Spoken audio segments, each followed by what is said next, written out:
మరి జగిత్యాల పట్టణానికి సంబంధించి ఇదంతా కూడా ఈ జగిత్యాల అసెంబ్లీ కాన్స్టిట్యున్సీ అంతా కూడా నిజామాబాద్ సంబంధించినటువంటి పార్లమెంటు మరి పరిధిలో ఉంటుంది. ఈ నేపథ్యంలో నిజామాబాద్ నుంచి ఎక్కువ జనాలు ఇక్కడికి వచ్చేటువంటి పరిస్థితి ఉంటుంది కాబట్టి మరి వారిని అడ్డుకునే ప్రయత్నంలో భాగంగా ఇవన్నీ కూడా తవ్వకాలు చేపట్టినట్టు మరి ఇక్కడ ఉన్నటువంటి ప్రజలు చెప్తా ఉన్నారు. చాలా స్పష్టంగా ఇప్పటివరకు కూడా కొంతమంది మనతో చెప్పారు, ఏదైతే బీఆర్ఎస్ పార్టీ సభను దృష్టిలో పెట్టుకుని ఇదంతా కూడా తవ్వకాలు చేశారు, వాళ్ళు రాకుండా అడ్డుకుంటా ఉన్నారు అంటూ కూడా ఇక్కడ ఉన్నటువంటి ప్రజలు ఇప్పటివరకు కూడా మనకు చెప్పినటువంటి పరిస్థితి కనబడతా ఉంది.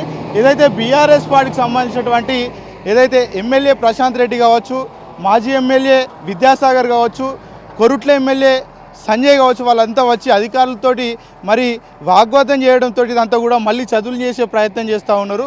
బీఆర్ఎస్ పార్టీకి సంబంధించి ఏదైతే సభ ఉందో సభను అడ్డుకునేందుకే ఈ రహదారి అంతా కూడా మరి ఏదైతే మరి తీసేసినట్టు కూడా ఇక్కడ ఉన్నటువంటి ప్రజలు చెప్తా ఉన్నటువంటి పరిస్థితి కనబడతా ఉంది.